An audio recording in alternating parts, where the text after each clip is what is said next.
Suara anak kecil yang terus mengoceh membuat senyumanku terus mengembang.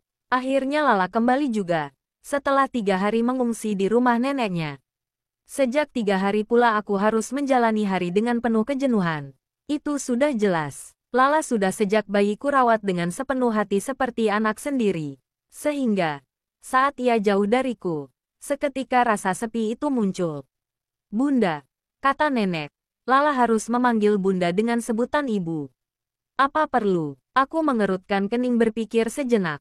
Sepertinya tak perlu. Lala sudah nyaman manggil bunda kan? Ia mengangguk cepat. Bunda itu kan? Artinya sama dengan ibu. Oh begitu. Baiklah bunda. Ia lagi-lagi mengangguk dan beralih menonton serial animasi yang berasal dari negeri seberang. Yaitu cerita anak kembar botak yatim piatu. Di salah satu stasiun televisi. Gara-gara kartun tersebut, Lala kerap melontarkan bahasa Melayu yang membuatku cukup terhibur. Aku memperhatikan wajahnya dari samping. Perpaduan Kinara dan Rangga jelas terukir di sana. Dan banyak yang bilang bahwa Lala memiliki wajah yang juga mirip dengan aku. Ya, jelas aku saudara ibunya sehingga tak heran jika fitur wajahnya sedikit mirip denganku. Lala kembali menepuk lenganku agar aku kembali melihatnya. Bun, ayah kemana? Aku menaikkan alis sebab tak tahu keberadaan ayahnya di mana. Pria itu sudah pulang sore tadi. Tetapi tak lama dia keluar lagi dengan menggunakan pakaian santai. Bunda juga nggak tahu sayang. Jawabku sambil mengelus rambu sebahunya. Kenapa bunda nggak tahu? Sebelum ayah pergi, seharusnya dia ngasih tahu bunda terlebih dulu. Nenek sama kakek begitu. Oma sama opa juga begitu. Terus kenapa bunda dan ayah berbeda? Aku menelan air ludah dengan susah payah. Pertanyaan Lala selalu saja membuatku tak sanggup untuk menjawabnya. Apa ayah dan bunda bertengkar? Aku segera melambaikan kedua tangan. Tidak sayang, bunda tadi keluar beli camilan. Sewaktu pulang, ayah sudah tidak ada. Ini jelas pembohongan. Lala kembali mengerutkan alis seolah jawabanku terdengar melenceng dari jalur. Harusnya ayah menghubungi bunda kalau begitu. Inginku menjawab bahwa kami tidak menyimpan kontak satu sama lain. Namun, aku sadar bahwa Lala berbeda dari anak seusianya. Entahlah. Tapi menurutku pikiran Lala terlalu cepat untuk memahami situasi seperti ini. Tak kusangka Devan juga ada di tempat seperti ini. Kukira ia hanya berbasa-basi menanyakan keberadaanku. Tetapi rupanya pria itu benar-benar datang menghampiriku di sini. Bukannya tak senang. Tetapi ketiga sahabatku terlihat kurang nyaman dengan kehadiran Devan di sampingku. Berkali-kali mereka membelalakkan mata dan memberi kode menyuruhku agar menjauh. Tetapi aku tak peduli. Toh, hubunganku dengan Rangga juga tak berarti apa-apa. Hanya istri di atas kertas. Tak lebih. Pulanglah, pinta Rangga setelah menatap arloji yang melingkar di pergelangan tangannya. Gue anterin. Lanjutnya menawarkan tumpangan. Nggak perlu. Gue bisa ikut di mobil Dewi. Devan lagi-lagi menatapku dengan tatapan intens. Rumah Dewi nggak searah dengan rumah lo. Memang benar.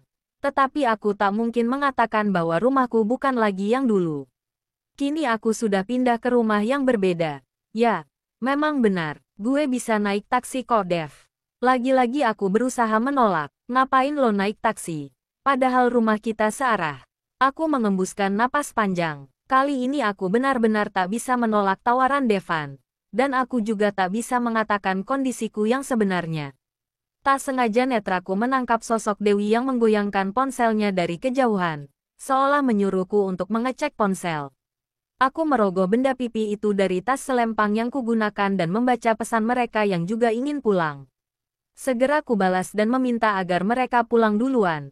Dan aku akan naik taksi saja. Lagi-lagi aku berbohong kepada mereka. Karena aku berinisiatif untuk pulang bersama Devan. Ini kesempatan yang langka. Bukan? Kalau begitu, ayolah. Yang lain udah pada pulang. Sejenak ku menoleh menatapnya dan ia tersenyum semringah. Apakah aku bisa berbangga diri? Sebab dari yang kutahu Devan bukanlah laki-laki yang akan dengan mudah menjemput gadis lain di tempat seperti ini. Devan yang kutahu cukup malas mengendarai mobilnya. Apalagi hanya untuk menjemput gadis sepertiku. Ada yang bilang, jika Devan memberikan tumpangan pada seorang gadis berarti gadis itu cukup berarti baginya. Ada rasa senang mendengar kabar tersebut. Dan dengan senang hati, aku tak boleh melewatkan kesempatan ini. Dari mana saja kamu? Saya sudah pernah bilang, kamu harus ada di rumah sebelum jam 10 malam. Aku memutar bola mata kesal. Ya kali. Jam 10 itu batas untuk anak ABG. Lah, gue udah gede. Udah gede. Tapi sifat seperti anak kecil. Sanggahnya dengan nada mengejek. Aku kembali melangkah. Berniat masuk ke kamar. Namun langkahku terhenti saat ia kembali memanggil namaku. Pertanyaan saya belum kamu jawab, Kinan. Kebiasaan banget. Tidak sopan. Geramnya. Aduh mas, siapa kemarin yang bilang tak akan mengurusi urusan pribadi masing-masing? Apa aku salah dengar ya? Mas, tapi di surat perjanjian kita juga tertulis dengan jelas. Aku jelas tak mau kalah dengannya. Amunisi untuk melawan setiap perkataannya sudah kutabung jauh-jauh hari. Dia terdiam, lalu menatapku dengan kesal. Bagaimana jika orang lain melihatmu diantar oleh laki-laki lain? Jaga nama baik keluarga kita. Dari mana ia tahu jika aku diantar oleh laki-laki? Tak perlu risau mas. Toh tetangga kita bukanlah tetangga yang mengurusi urusan orang lain. Mereka sibuk cari kerja, bukan sibuk ngurusin urusan orang lain. Siapa pria tadi? Tanyanya sambil membuka lembaran surat kabar. Mengapa Anda sangat penasaran dengan hal itu? Anda tak punya hak untuk tahu siapa lelaki yang mengantarku tadi. Sahutku menekan setiap kata, agar dia tahu bahwa aku bukanlah gadis yang gampang disabotase. Mengapa kamu tiba-tiba menggunakan kata Anda? Tidak biasanya. Ia balik bertanya. Inginku menjawab bahwa aku akan mengeluarkan kata-kata formal itu pada orang yang menurutku asing, dan orang yang tak tahu diri. Apa lelaki itu Devan? Tebakannya sangat benar. Aku membuang pandangan ke sembarang arah. Jawabannya sangat tepat sasaran. Namun, mengapa ia bisa menebak? Apa tadi ia mengintip? Akan tetapi, keadaan di luar sana cukup gelap untuk mengetahui siapa orang di balik kemudi. Apa dia titisan cenayang? Jika iya, sepertinya aku harus berhati-hati ke depannya. Sudahlah, saya capek. Besok pagi kelasnya si dosen singa. Ucapku lalu berlari menuju kamar. Apa kamu mengataiku singa? Teriaknya yang tak kuindahkan. Kembali ku memulai aktivitas pagiku. Menyiapkan sarapan sekaligus membersihkan dan merapikan setiap sudut ruangan. Kadang aku menertawakan diri sendiri yang sudah mirip ibu rumah tangga sungguhan. Pantas zaman sekarang banyak wanita yang tidak ingin menikah. Apalagi jika sudah memiliki penghasilan tetap. Bagi wanita yang sudah memiliki penghasilan besar, pria tak ada gunanya. Sehingga mereka tak perlu menikah yang akan menambah beban hidup. Sedangkan bagi pria, mereka tak akan bisa bertahan tanpa istri, karena mereka sudah terbiasa dilayani sejak lahir oleh ibunya. Jika nantinya aku memiliki anak laki-laki, aku akan mengajari mereka untuk lebih mandiri dalam urusan pekerjaan rumah tangga. Setidaknya kelak anakku akan mandiri dan tak bergantung kepada istri atau pembantu rumah tangga. Kalaupun nanti anakku menikah, istrinya tak terlalu lelah dengan semua pekerjaan rumah. Karena banyak laki-laki yang terlihat gengsi untuk membantu pekerjaan sang istri. Banyak suami-suami yang mengatakan bahwa kodrat istri memanglah seperti itu. Mengerjakan urusan dapur, sumur, kasur, dan sebagainya. Padahal, kodrat wanita yang sesungguhnya hanya 4, yaitu menstruasi, hamil, melahirkan, dan menyusui. Selebihnya bisa dikerjakan oleh laki-laki. Jadi statemen yang mengatakan bahwa wanita memang tercipta untuk nemplok di dapur adalah hal yang konyol yang pernah aku dengar. Jadi pria kerjanya apa? Hanya sekadar mencari nafkah saja. Lah, wanita juga bisa kalau begitu. Akan tetapi, karena banyak wanita yang katanya ingin mengurus sekaligus mengabdi kepada suami sehingga para istri juga kerap mengubur keinginan untuk bekerja. Padahal, banyak kok wanita di luaran sana yang berkeinginan untuk bekerja seperti saat masih single. Tetapi karena dipaksa dengan keadaan sehingga keinginan mereka harus ditutup rapat-rapat. Terlebih jika sudah memiliki anak. Bun, sarapan apa pagi ini? Teriakan Lala membuyarkan lamunanku. Ini, aku menelengkan kepala. Sedikit berpikir tentang nama keren dari roti bakar yang kubuat. Ah, ini strawberry jam toast with whipped cream. Jawabku dengan riang. Bilang saja, roti panggang selai strawberry. Jangan membuat Lala pusing menghafal nama makanan yang kamu buat. Kedatangan Rangga benar-benar membuat suasana yang tadinya ceria seketika berubah mendung. Dia memang pantas menjadi duta pilu dan duka cita. Aku menyimpan piring berisi sandwich di hadapannya. Alisnya berkerut, seolah makanan yang di hadapannya tak sesuai dengan kemauannya. Mengapa roti saya gosong? Berbeda dengan punya Lala. Ya makan saja mas. Toh, sama-sama roti. Bedanya, Lala pakai selai. Mas pakai sayuran dan telur. Seketika aku tercenung melihat keadaan ini. Seperti keluarga kecil nan harmonis. Tanganku terasa gatal ingin bertepuk tangan dengan drama yang kami lakukan di depan Lala.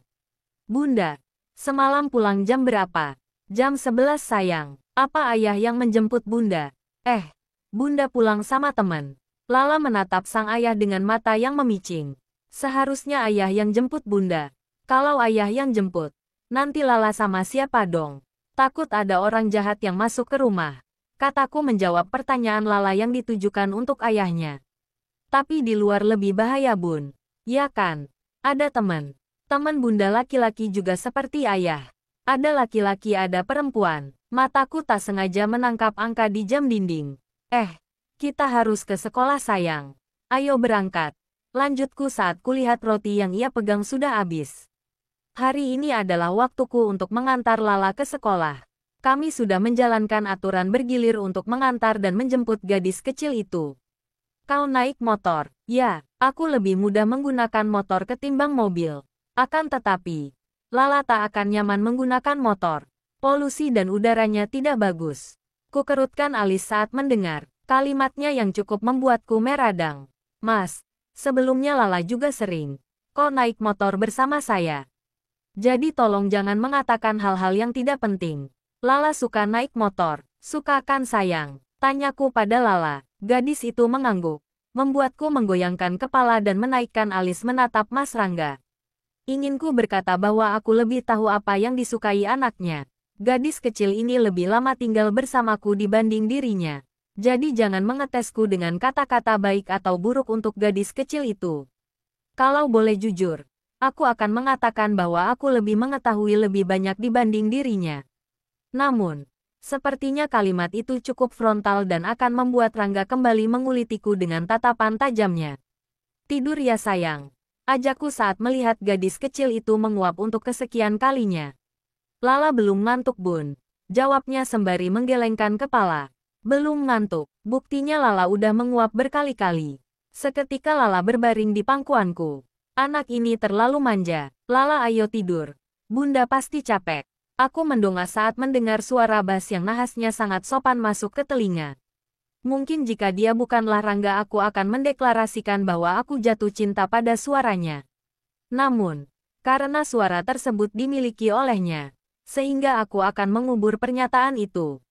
Lala mau tidur sama bunda dan ayah. Tukasnya membuatku dan Rangga saling berpandangan. Loh, nggak boleh gitu sayang. Lala kan udah gede, masa mau tidur sama ayah dan bunda? Aku berusaha menolak permintaannya dengan suara lembut agar gadis kecil ini tak menangis. Akan tetapi, sepertinya usahaku gagal, sebab Lala seketika histeris dan tak mau beralih dari pelukanku. Ia terus-menerus merengek ingin tidur bersamaku dan Rangga. Hal itu tidak mungkin. Rangga mendekat dan menepuk pundak anaknya. Baiklah, Lala boleh tidur sama ayah dan bunda. Tapi berhentilah menangis. Takut mata Lala bengkak dan menghitam seperti mata panda. Aku menaikkan alis, sembari mengangguk-angguk saat kalimat Rangga sukses membuat Lala terdiam. Lala memang takut pada panda. Katanya mata panda terlihat menakutkan. Padahal menurutku hewan tersebut sangatlah lucu dan menggemaskan. Kutatap Rangga dengan mata yang melotot. Seolah tahu dengan maksudku. Dirinya hanya mengangguk, seolah minta untuk memaklumi aksinya. Saat itu pula Lala berlari ke kamar ayahnya tak lupa memanggilku agar segera masuk. Masuklah, jika dia sudah tidur, kamu bisa kembali ke kamarmu. Tapi mas, ini tuh sudah menyalahi aturan. Aturan yang mana? Selama hal itu membuat Lala senang, kita harus melakukannya. Ingat, tujuan kita menikah untuk apa? Aku menghela napas kasar. Bahuku yang tadinya tegap, seketika luruh. Bagaimana bisa dia terlihat biasa saja ketika kami akan berada di kamar yang sama untuk kedua kalinya? Dengan langkah yang terasa sangat berat, Aku masuk ke kamarnya. Untuk pertama kalinya, aku menginjakkan kaki di kamar laki-laki itu. Mataku menelisik ke sekeliling ruangan. Aroma kayu manis menyeruak ke hidung, membuat pikiranku lebih tenang. Sekarang aku paham, mengapa laki-laki ini suka dengan aroma tersebut. Mungkin saja, aroma itu bisa membuatnya lebih fresh setelah melewati hari yang melelahkan. Bunda, sini bobo sama Lala, panggilnya girang sambil menepuk kasur. Ia memintaku tidur di sebelah kirinya, Rangga di sebelah kanan dan ia tepat di tengah-tengah kami. Jantungku jelas memompa dengan cepat kala melihat posisi kami yang cukup dekat. Meski Lala ada di antara kami, tetap saja hal itu tak menghapus fakta bahwa aku dan Rangga tidur di ranjang yang sama. Oh my god, jika trio Cecunguk mengetahui ini, sudah dipastikan bahwa aku akan mendapat godaan yang tak berujung. Seketika aku ingin tertawa terpingkal-pingkal melihat posisi kami yang sudah mirip keluarga bahagia dan harmonis. Tapi aslinya tidak seperti itu. Hanya karena ingin membahagiakan Lala membuatku dan Rangga harus rela menghapus ego masing-masing. Akan tetapi, aku bisa apa? Lagi-lagi kalimat Rangga yang mengatakan bahwa tujuan kami menikah hanya untuk kebahagiaan Lala, membuatku tersadar akan fakta yang ada. Jangan berharap hubungan kami seperti di cerita novel yang beredar, di mana tokoh utama wanitanya akan bahagia setelah dijodohkan, karena si tokoh pria ternyata diam-diam juga menyukainya. Itu hanya karangan para autor yang memiliki tingkat kehaluan yang tinggi, yang mampu membuat para pembacanya pun ikut menghalu.